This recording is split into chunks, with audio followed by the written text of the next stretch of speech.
Oke, Assalamualaikum warahmatullahi wabarakatuh. Selamat datang di pembelajaran sejarah bersama Mas Raka. Baik, pada pembelajaran sejarah kali ini kita akan membahas mengenai upaya bangsa Indonesia dalam menghadapi disintegrasi bangsa. Yang menyebabkan terjadinya disintegrasi bangsa itu terbagi menjadi 3 faktor ya teman-teman. Yang pertama adanya perbedaan ideologi, terus yang kedua adanya konflik kepentingan, yang ketiga adanya konflik yang berkaitan dengan sistem pemerintahan. Baik, langsung aja ke pembahasannya pertama. Pembahasan pertama adanya pemberontakan PKI di Madiun tahun 1948. Siapa sih yang wakil Partai Komunis Indonesia? Nah, pemberontakan PKI ini dilatar belakangi oleh tersingkirnya golongan kiri akibat kebijakan rekonstruksi dan rasionalisasi angkatan perang. Nah, adanya pemberontakan ini diakibatkan oleh adanya perbedaan ideologi PKI dan komunismenya dan dilakukan dengan Pancasilanya.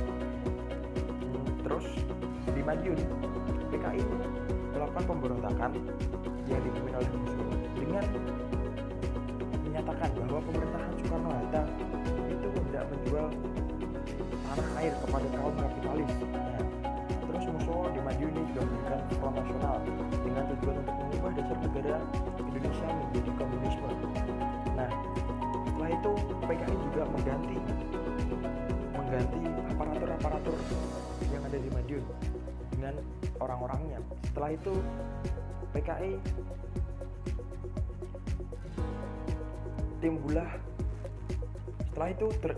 terjadilah konflik bersenjata antara pendukung pro PKI dan pendukung pemerintah. Nah, peristiwa ini disebut juga Madiun of Fires. Baik, upaya pemerintah dalam menumpas pemberontakan ini adalah dengan cara mengirim pasukan Siliwangi 1 dan Siliwangi 2. Mereka menyerang Madiun dari arah barat dan arah timur. Nah, dalam operasi militer ini musuh pun melarikan diri dan musuh pun akhirnya dapat tertangkap pada saat melarikan diri tersebut dan tertembak. Baik, langsung ke pembahasan yang kedua ya teman-teman. Nah, yang pembahasan kedua ini ada pemberontakan Darul Islam yang dipimpin oleh SM Kartosuryo.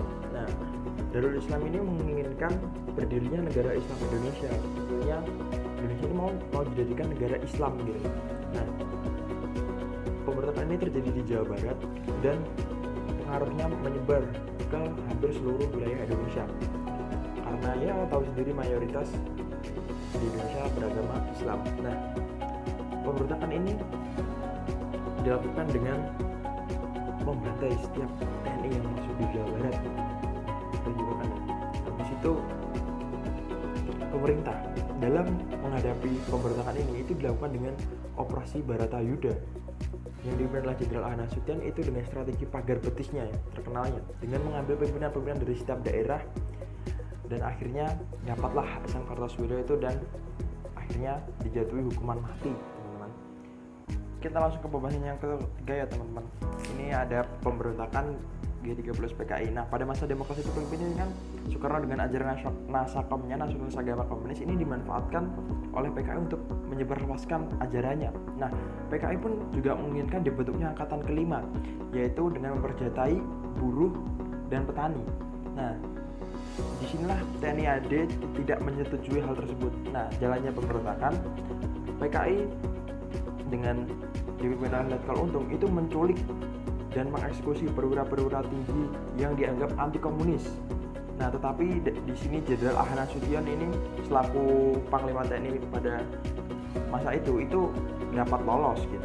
Nah, upaya pemerintah dalam menumpas ini adalah dengan dilakukannya operasi militer yang dipimpin oleh Majen Soeharto. Itu dilakukan dengan menduduki bangunan-bangunan penting seperti Bandara Halim Perdana Kusuma dan lain sebagainya dan membersihkan pengaruh-pengaruh PKI di pemerintah. Oke, itu tadi ancaman yang diakibatkan oleh perbedaan ideologi. Sekarang ancaman yang diakibatkan oleh konflik kepentingan. Yang pertama ada APRA, yaitu Angkatan Perang Ratu Adil yang dipimpin oleh Kapten Wrestling. Nah, Angkatan Perang Ratu Adil ini dilatar belakangi oleh ketidakpuasan dari kebijakan yang diambil oleh Republik Indonesia Serikat di konferensi meja bundar bahwa tentara PRIS itu diambil dari APRIS, diakuinya APRIS yaitu Angkatan Perang Republik Indonesia Serikat. Nah, APRA ini menginginkan mereka juga diakui menjadi tentara yaitu Tentara Negara Pasundan, dengan memanfaatkan paham-paham akan datangnya Ratu Adil. Mereka menghimpun kekuatan, ya kan? Nah, setelah itu mereka melakukan pemberontakan dengan menduduki markas Siliwangi, terus merencanakan menculik beberapa menteri. Nah, upaya pemerintah dalam menumpas pemberontakan ini adalah dengan mengirim surat kepada Komisaris Tinggi Belanda untuk mengusir Kapten Westerling untuk segera meninggalkan Bandung. Nah, dengan hilangnya pemimpin ini, pemberontakan APRA ini pun mudah untuk ditumpas. Oke, lanjut ke pembahasan yang kedua ya teman-teman. Ini ada pemberontakan Andi Aziz. Nah, pemberontakan ini dilatar belakangi oleh ketidakpuasan Andi Aziz selaku Kapten KNIL yang ada di Makassar itu terhadap kebijakan Rera. Nah, mereka takut kedudukannya terancam oleh datangnya pasukan APRIS yang akan datang ke Makassar. Nah, pemberontakan ini dilakukan Andi Aziz dengan menduduki pos-pos penting seperti bandara, kantor pos, kantor telekomunikasi, dan markas TNI, serta menahan pimpinannya.